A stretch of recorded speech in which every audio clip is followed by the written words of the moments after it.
Orange colour వడియాలకి preparation అయితే చేద్దాం. కాకుంటే ఈసారి మాత్రమే మేము ఎన్ని కలర్లు 3 కలర్లు యూజ్ చేసి వడియాలు పెడతాను. యాక్చువల్గా అయితే 1 లేకుంటే 2 కలర్లు మాత్రమే పెడుతుండే. ఈసారి మనం ఫ్లాగ్ కలర్స్ పెడదాం అన్నట్టు నేనే తెప్పించిన అనమాట ఫుడ్ కలర్స్.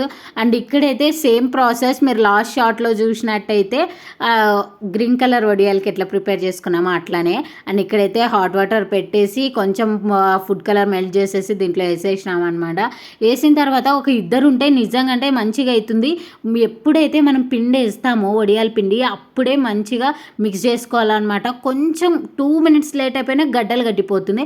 గడ్డలు కడితే మంచిగా లాస్ట్లో అయితే చాలా మిక్స్ చేయాల్సి వస్తుంది అనమాట, చేయి నప్పిస్తుంది. అదే 2 ఉండి మంచిగా మిక్స్ చేస్తే బాగా ఉడికిపోతుంది అనమాట గడ్డలు లేకోకుండా. అండ్ మనకు గ్రీన్ అయిపోయింది, ఆరెంజ్ అయిపోయింది, వైట్ కూడా ప్రిపేర్ అయిపోయింది అనమాట.